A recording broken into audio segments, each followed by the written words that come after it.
Buenas tardes, grupo de Física y Química de cuarto de la ESO. Vamos a seguir con los ejercicios de dinámica. El otro día hicimos un ejercicio de caída libre y otro de plano inclinado. Entonces hoy vamos a hacer uno de lanzamiento vertical y otro de plano inclinado con rozamiento. Vale, el lanzamiento vertical es cuando tenemos un cuerpo y lo lanzamos verticalmente hacia arriba, ¿vale? Por ejemplo aquí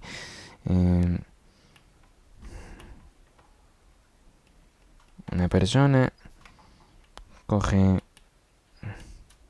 una piedra y la lanza, bueno, voy a ponerla un poco separada aquí, lanza la piedra verticalmente hacia arriba. Entonces el sistema de referencia lo voy a dibujar en la piedra, vale, lo dibujo en gris. Como la piedra va a ir hacia arriba, la velocidad de la piedra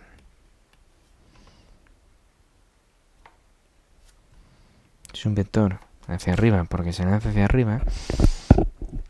El sistema de referencia positivo que yo voy a tomar es el eje Y positivo hacia arriba. Acordaros que yo siempre tomo el sistema de referencia, el positivo en la dirección del movimiento, ¿vale? Por eso el eje Y lo pongo hacia arriba. El eje X da igual porque el cuerpo no se mueve en el eje X.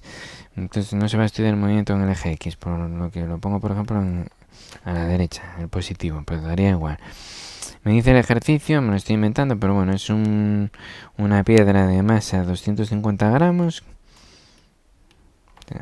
La masa 250 gramos y que se lanza con una velocidad de 20 metros por segundo. Y me piden la altura que alcanzará, la altura máxima que alcanzará, ¿vale? O sea, me piden... La piedra va a llegar a un punto de altura máxima, pues me piden este I máxima. Bien, entonces este es un ejercicio caída libre donde aquí existe aceleración, porque está la aceleración de la gravedad que siempre va hacia abajo, hacia el centro de la Tierra, ¿vale?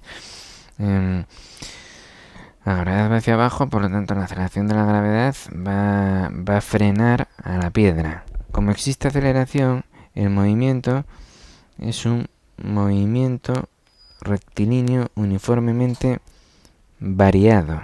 Variado puede ser acelerado o decelerado. En este caso es decelerado porque se va frenando.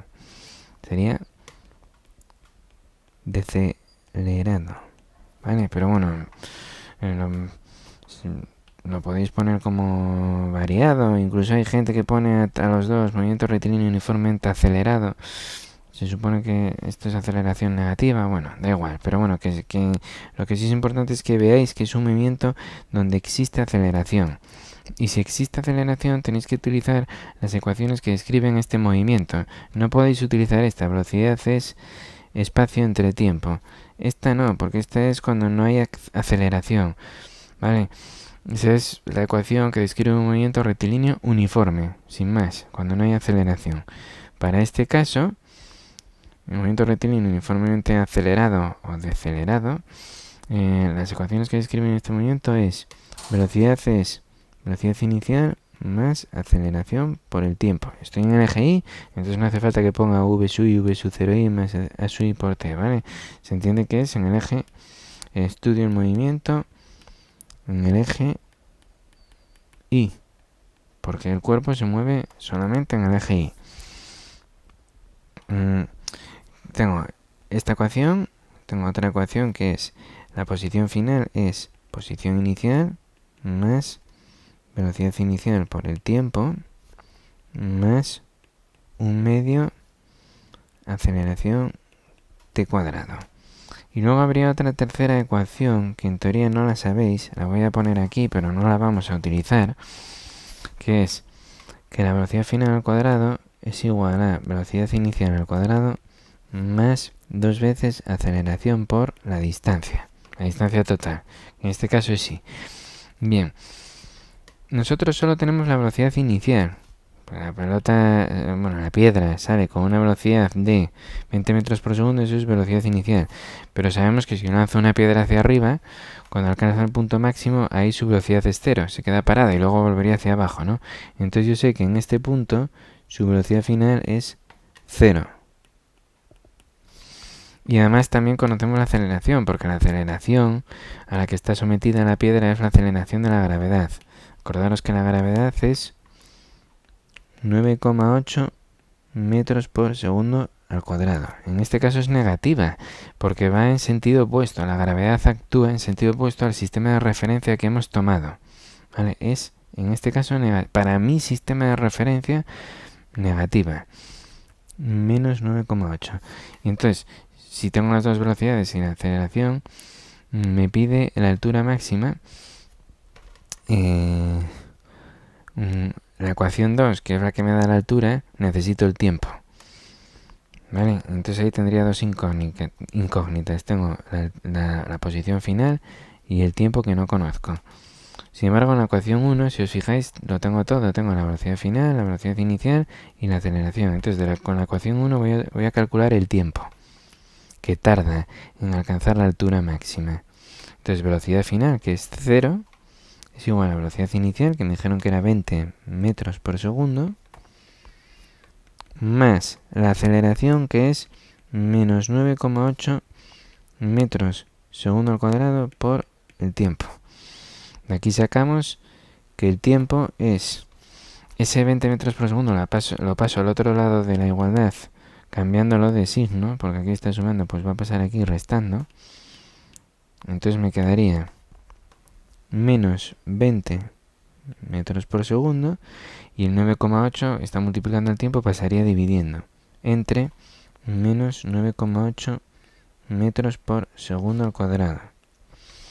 Bien, los signos menos se me van. Acordaros, nunca puede haber un tiempo negativo. El tiempo es siempre positivo. Si os sale el tiempo negativo, estáis haciendo algo mal. Si os sale negativo, no podéis coger y ponerlo positivo. Porque sí, si os sale negativo es que hay algo mal en el sistema de referencia que habéis tomado y las variables, las magnitudes que estáis utilizando. Tendríais que revisarlo, ¿vale? Bien. Entonces, arriba tengo metro entre segundo, abajo tengo metro entre segundo al cuadrado, por lo tanto, sus unidades van a ser segundos. Y tenemos 20 entre 9,8, me sale 2,04 segundos. O sea, es aproximadamente, lo puedo dejar como 2 segundos, ¿vale?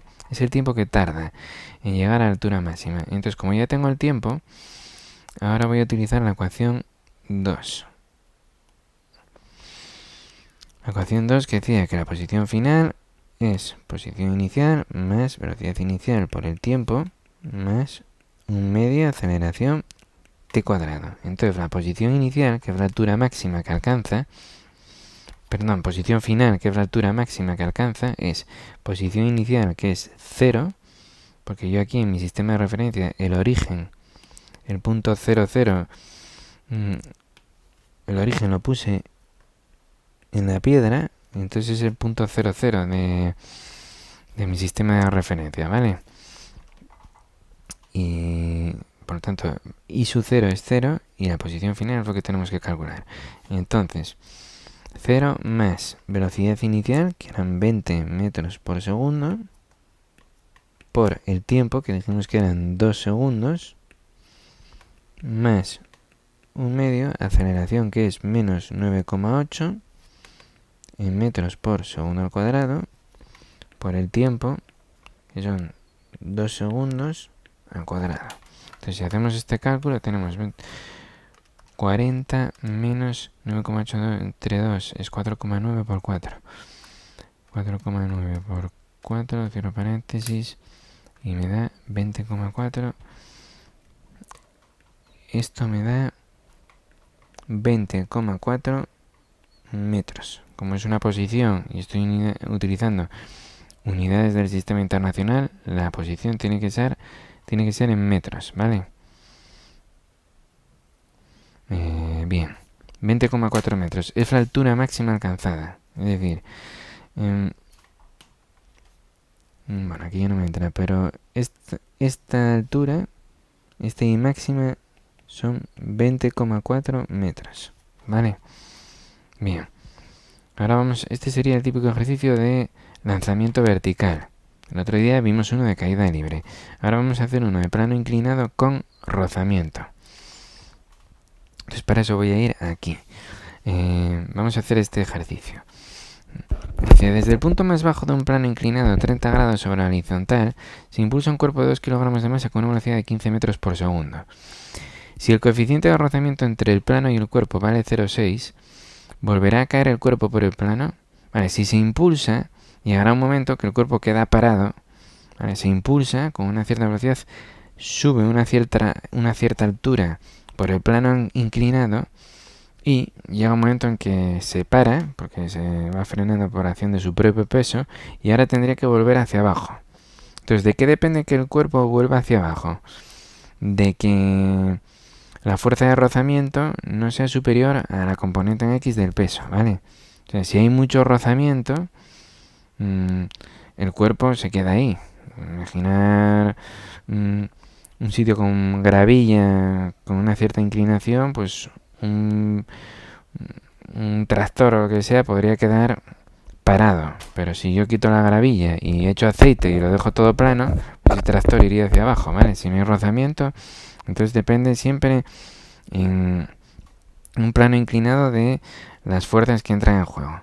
Entonces, todo lo que os dicen al principio de que si va a una velocidad inicial de 15 metros por segundo, que si la masa y tal, el ángulo de inclinación, eso, pues, la velocidad y demás no hace falta, ¿vale? Entonces vamos a hacer el dibujo. Tenemos un plano inclinado.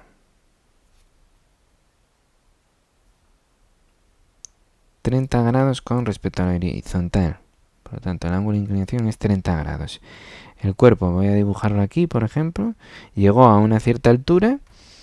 Y ahora es cuando cae hacia abajo o no cae hacia abajo. Entonces, tenemos que estudiar las fuerzas que intervienen en dicho cuerpo, en esa posición. Entonces, hago un sistema de referencia, como lo normal, o lo que único que puede pasar es que el cuerpo por sí solo vaya hacia abajo. Mi sistema de referencia positivo, el eje X positivo, lo pongo hacia abajo. Y el Y da igual, voy a ponerlo, por ejemplo, hacia arriba. Pero eso daría igual. Entonces, ¿qué fuerzas intervienen en este objeto? Primero, la normal, hacia arriba. La fuerza normal es la fuerza que ejerce el plano inclinado sobre el cuerpo, porque si no, este cuerpo se hundiría en el plano inclinado, ¿vale? El plano inclinado tiene cierta resistencia y no permite que el cuerpo atraviese el plano inclinado, y es por lo que está haciendo una fuerza sobre el cuerpo que es perpendicular al plano inclinado, y esa es la fuerza normal. Se escribe con una M mayúscula.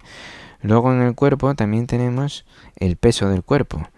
El peso del cuerpo va siempre, acordaros, el peso es siempre hacia abajo, es como la aceleración de la gravedad. El peso es la fuerza que ejerce la Tierra hacia nosotros, ¿vale? Entonces, esa va siempre hacia el centro de la Tierra. El peso tiene dos componentes en el sistema de referencia que yo he dibujado. La componente en Y, que lo vamos a llamar peso Y, y la componente en X, que es peso X. Habrá gente que se preguntará, ¿pero por qué toma este sistema de referencia? Claro, ¿por qué no cogiste, ya que el cuerpo está así inclinado, por qué no cogiste un sistema de referencia así? X y Y.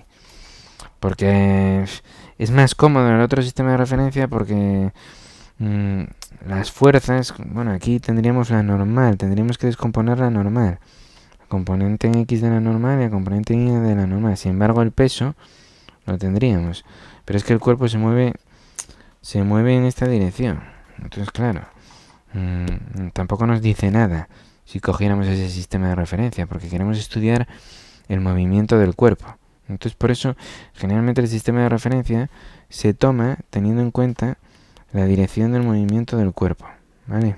Hay veces que se pueden utilizar más de un sistema de referencia. Por eso yo cogí ese. Bien. Entonces aquí hay que estudiar el movimiento en el eje X y en el eje Y. En el eje Y, ya vimos en el otro vídeo, como puse el positivo hacia arriba, en la fuerza normal es positiva y la que es normal menos P sub I es igual a 0. Estoy aplicando la segunda ley de Newton, que dice que es sumatorio de todas las fuerzas es igual a masa por aceleración. ¿Qué fuerzas tengo en el eje Y? Fijaros, en el eje Y, ¿qué fuerzas tengo? La normal hacia arriba y P sub I hacia abajo. Por eso puse la normal positiva y P sub I le puse un signo menos delante. Sumatorio de fuerzas es igual a masa por aceleración. Recordar que en el eje Y el cuerpo no se mueve en el eje Y. No hay movimiento en el eje Y. Si volteáis este plano inclinado, como os había dicho en el vídeo anterior, aquí tenemos el plano inclinado volteado y el cuerpo se mueve en el eje Y, X, pero para que se moviera en el eje Y tendría que levantarse de dicho plano inclinado, ¿vale? Entonces, como no hay movimiento en el eje Y, la aceleración es cero y por lo tanto, en esta ecuación sumatorio de fuerzas igual a masa por aceleración, esta aceleración es 0, ¿vale? Y queda normal menos P sub I es igual a 0.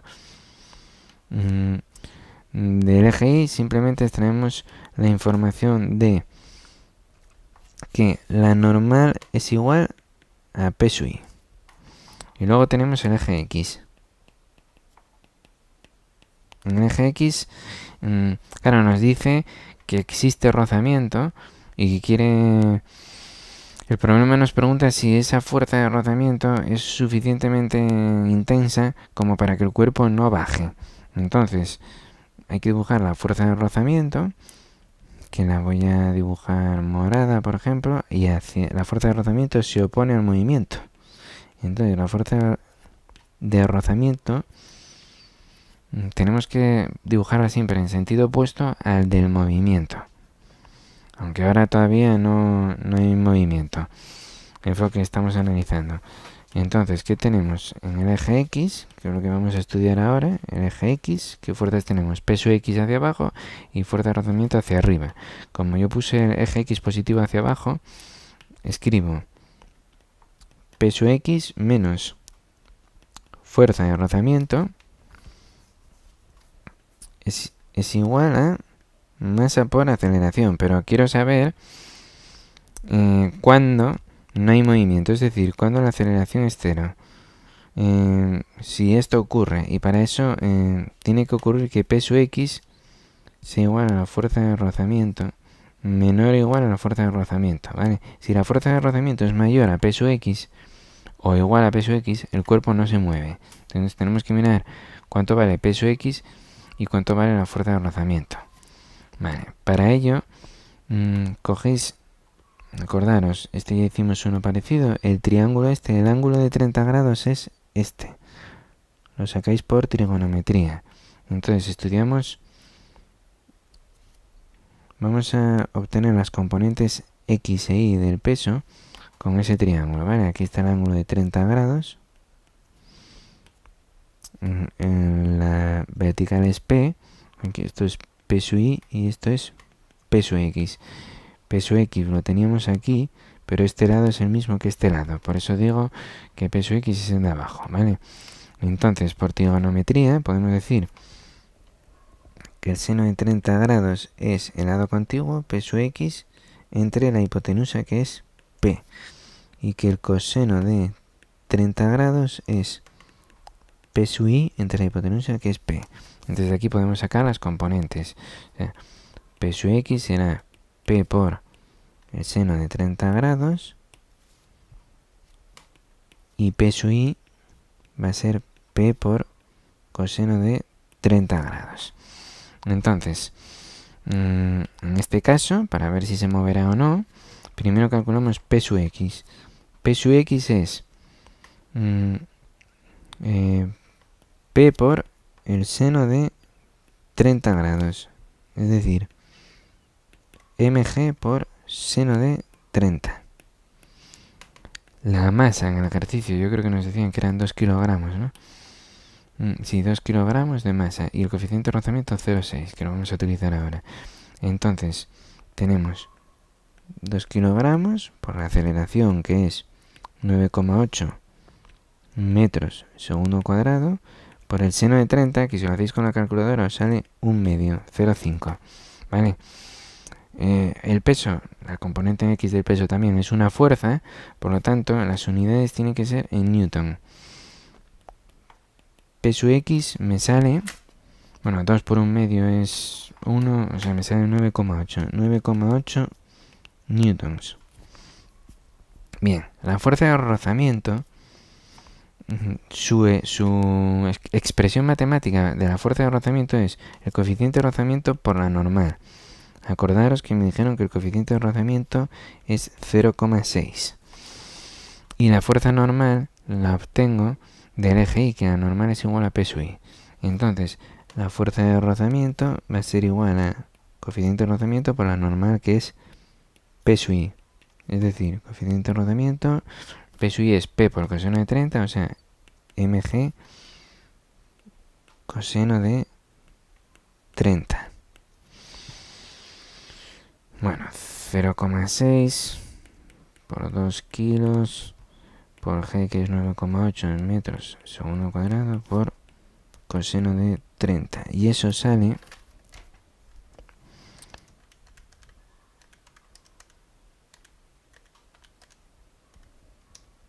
10,18, que lo podemos redondear fuerza de rozamiento, similarmente 10,2 newtons. Y P sub X era 9,8, ¿vale? Como la fuerza de rozamiento es mayor que P sub X, esto implica que no descenderá.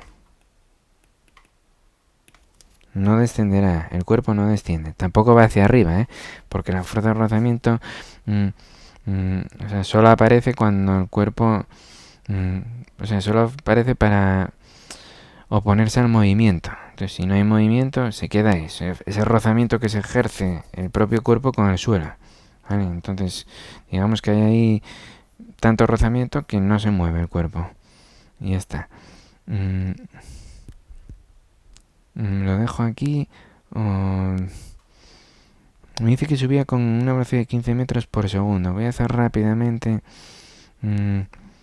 ¿Cuánto asciende? Si asciende con una velocidad de 15 metros por segundo, ¿hasta qué altura asciende? Eso sería un movimiento acelerado, ¿vale? Esto lo tengo que hacer al revés.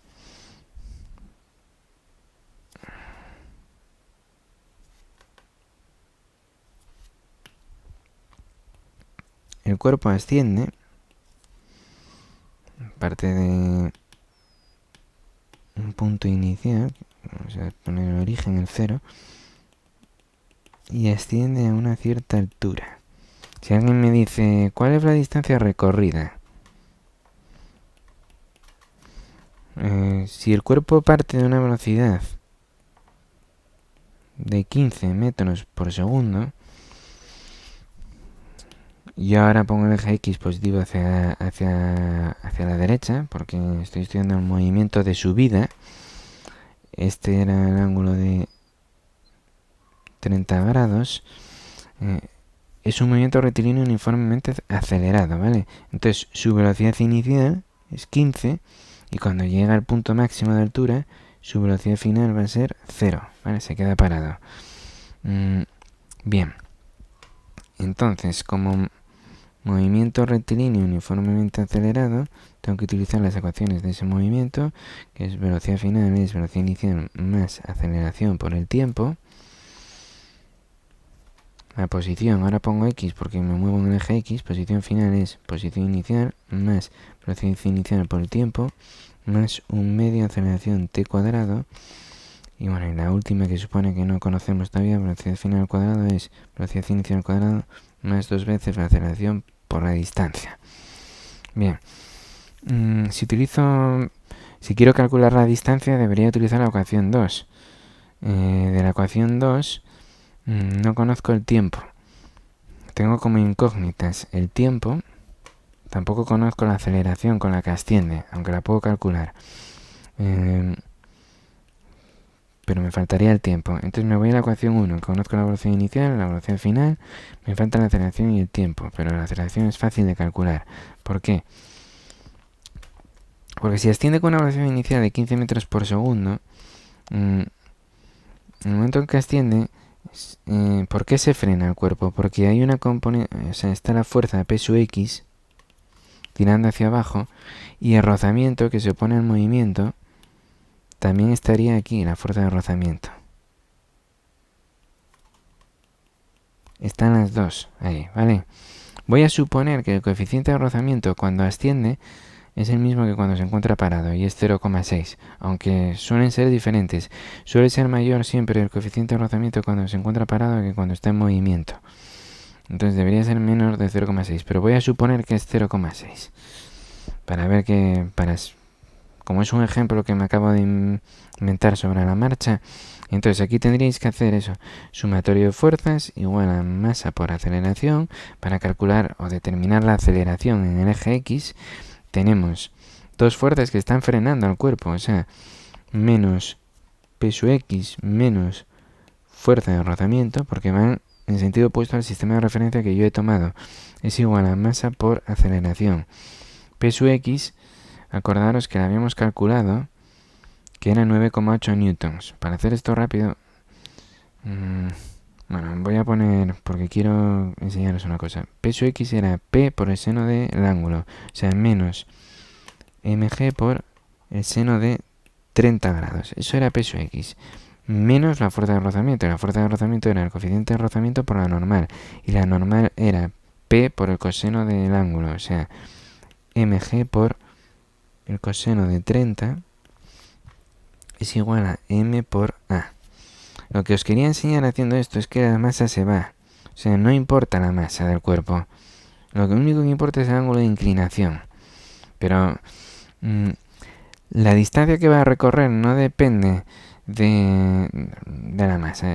Es más el ángulo, ¿vale? Y la velocidad inicial que tiene con la que se lanza el cuerpo. Vale, como yo ya había calculado estas fuerzas, peso X y la fuerza de rozamiento, esto simplemente os lo indiqué para que vierais que la masa no importa. Podríamos resolver este ejercicio a partir de aquí, pero como ya tengo esos datos, me voy a ir a esta ecuación otra vez. Peso X es menos peso X, que me había dado 9,8 newton, menos la fuerza de rozamiento. Y la fuerza de rozamiento era como antes, coeficiente de rozamiento por la normal, que es 10,2 newton. 10,2 newton. Bien. Es igual a la masa, que eran 2 kilogramos, por la aceleración. Entonces, la aceleración es menos 10,2 menos 9,8 son menos 20. Menos 20 newton entre 2 kilogramos. Newton entre kilogramo es metro entre segundo al cuadrado. Y 20 entre 2 es 10. Menos 10 metro por segundo al cuadrado. Esa es nuestra aceleración.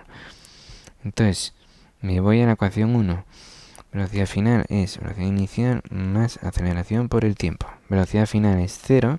La inicial, que dije que subía con 15 metros por segundo, más la aceleración, que nos salió menos 10 metros segundo al cuadrado por el tiempo. Me parece una aceleración muy alta a ti. Bueno, sí. No es normal una aceleración tan... Pero bueno, pesa poco el cuerpo, se lanza con mucha fuerza. Vale, y de aquí tienes que el tiempo es menos 15 metros por segundo entre menos 10 metros por segundo al cuadrado. Y eso sale 1,5 segundos. En el momento que ya tengo el tiempo, puedo utilizar la posición, o sea, lo alto, la posición, o sea, lo alto que se desplaza en esa trayectoria por el plano inclinado, puedo calcular X, ¿vale? Entonces, utilizo la ecuación 2. La ecuación 2, posición final, es posición inicial más velocidad inicial por el tiempo más un medio de aceleración t cuadrado.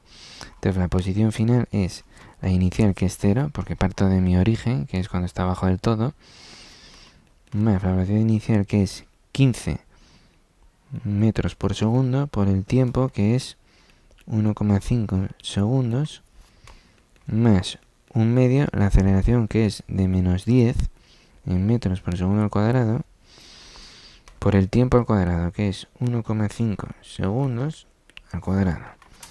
Y eso sale 15 por 1,5